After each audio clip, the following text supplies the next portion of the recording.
ओम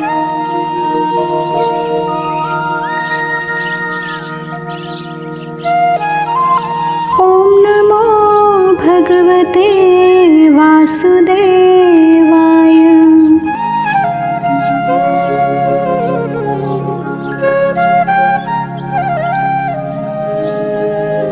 अध्याय 2 सांख्य योग।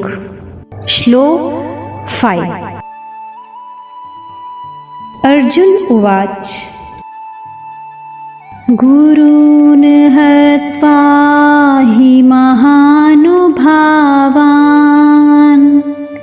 श्रेयो भोक्तुं भैक्ष्यमपीह लोके हत्वार्थ कामास्तु गुरूनिहैव भुञ्जीय भोगान् रुधिरप्रदिग्धान्। इस श्लोक से ऐसा प्रतीत होता है कि दूसरे तीसरे श्लोकों में भगवान के कहे हुए वचन अब अर्जुन के भीतर असर कर रहे हैं। इससे अर्जुन के मन में ये विचार आ रहा है कि भीष्म, द्रोण आदि गुरुजनों को मारना धर्मयुक्त नहीं है। ऐसा जानते हुए भी भगवान मुझे बिना किसी संदेह के युद्ध के लिए आज्ञा दे रहे हैं, तो कहीं ना कहीं मेरी समझ में ही गलती है। इसलिए अर्जुन अब पहले की तरह उत्तेजित होकर नहीं बोलते, बल्कि कुछ ढिलाई से बोलते हैं। गुरून् हत्वा हि महानुभावान् श्रेयो भोक्तुं भैक्ष्यमपीह लोके। अब अर्जुन पहले अपने पक्ष को सामने रखते हुए कहते हैं कि अगर मैं भीष्म, द्रोण आदि पूज्य जनों के साथ युद्ध नहीं करूंगा तो दुर्योधन भी अकेला मेरे साथ युद्ध नहीं करेगा। इस तरह युद्ध ना होने से मुझे राज्य नहीं मिलेगा, जिससे मुझे दुख झेलना पड़ेगा। मेरा जीवन निर्वाह भी कठिनता से होगा। यहाँ तक कि क्षत्रियों के लिए निषिद्ध जो भिक्षावृत्ति है उसको भी जीवन निर्वाह के लिए ग्रहण करना पड़ सकता है। लेकिन गुरुजनों को मारने की अपेक्षा मैं उस कष्टदायक भिक्षावृत्ति को भी ग्रहण करना श्रेष्ठ मानता हूँ। यह लोके कहने का तात्पर्य है कि अगर भिक्षा मांगकर खाने से इस संसार में मेरा अपमान तिरस्कार होगा, लोग मेरी निंदा करेंगे, तो भी गुरुजनों को मारने की अपेक्षा भिक्षा मांगना श्रेष्ठ है। अपि कहने का तात्पर्य है कि मेरे लिए गुरुजनों को मारना भी ना करने योग्य कार्य है और भिक्षा मांगना भी ठीक नहीं है। लेकिन इन दोनों में भी गुरुजनों को मारना मुझे ज्यादा बुरा लग रहा है। हत्वार्थ कामांस्तु गुरूनिहैव भुञ्जीय भोगान् रुधिर प्रदिग्धान्।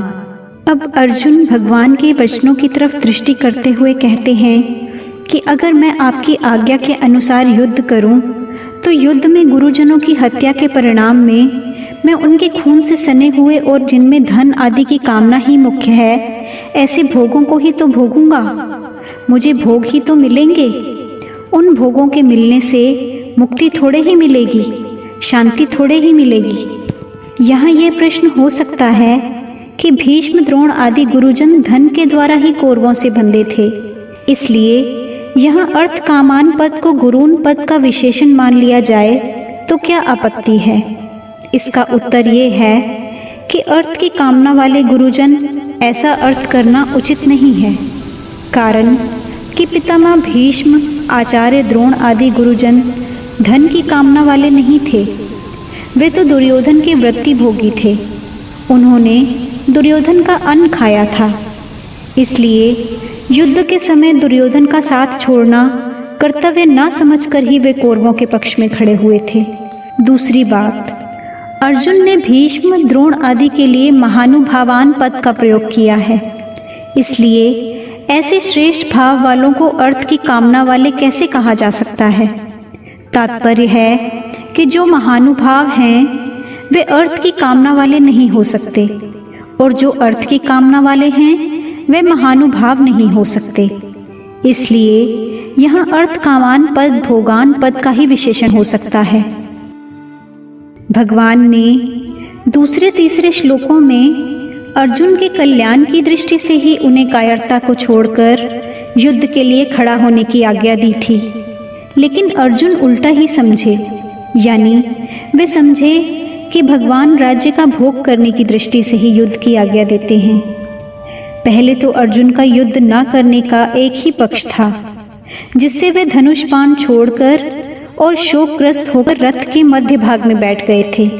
ऐसा पहले अध्याय के 47वें श्लोक में आया है। लेकिन युद्ध करने का पक्ष तो भगवान के कहने से ही हुआ है। तात्पर्य है कि अर्जुन का भाव था कि हम लोग तो धर्म को जानते हैं, पर दुर्योधन आदि धर्म को नहीं जानते, इसलिए वे धन राज्य आदि के लोभ से युद्ध करने के लिए तैयार खड़े हैं।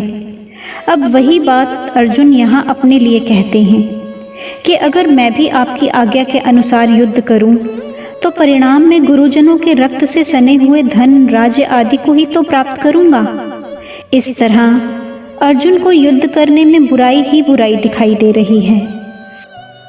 जो बुराई बुराई के रूप में आती है उसको मिटाना बड़ा आसान होता है, लेकिन जो बुराई अच्छाई के रूप में आती है उसको मिटाना बड़ा कठिन होता है।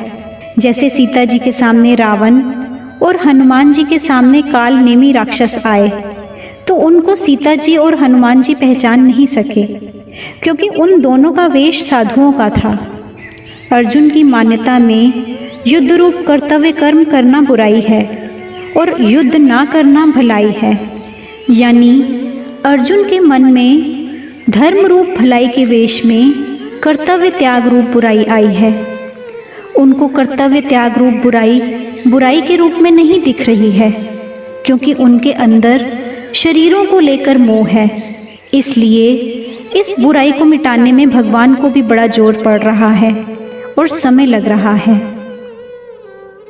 आजकल समाज में एकता के बहाने वर्ण आश्रम की मर्यादा को मिटाने की कोशिश की जा रही है, तो ये बुराई एकता रूप अच्छाई के वेश में आने से बुराई रूप में नहीं दिख रही है। इसलिए वर्ण आश्रम की मर्यादा मिटने से परिणाम में लोगों का कितना पतन होगा, लोगों में कितना आसुर भाव आएगा, इस तरफ दृष्टि ही नहीं जाती। ऐसे ही धन के बहाने लोग झूठ, कपट, बेईमानी, ठगी, विश्वासघात आदि आदि दोषों को भी दोष रूप में नहीं देखते। यहाँ अर्जुन में धर्म के रूप में बुराई आई है कि हम भीष्म, द्रोण आदि महानुभावों को कैसे मार सकते हैं, क्योंकि हम धर्म को जानने वाले हैं। तात्पर्य है कि अर्जुन ने जिसको अच्छाई माना है वह वास्तव में बुराई ही है, लेकिन उसमें मान्यता अच्छाई की होने से वह बुराई रूप में नहीं दिख रही है। परिशिष्ट भाव। महानुभावान भीष्म, द्रोण आदि गुरुजनों का अनुभाव, भीतर का भाव श्रेष्ठ है, शुद्ध है, क्योंकि युद्ध करते हुए भी उनमें पक्षपात नहीं है। भगवान के वचनों में ऐसी विलक्षणता है कि वे अर्जुन के भीतर अपना प्रभाव डालते जा रहे हैं, जिससे अर्जुन को अपने युद्ध न करने के निर्णय में अधिक संदेह होता जा रहा है। ऐसी अवस्था को प्राप्त हुए अर्जुन क्या कहते हैं, इसे आगे के श्लोक में जानेंगे।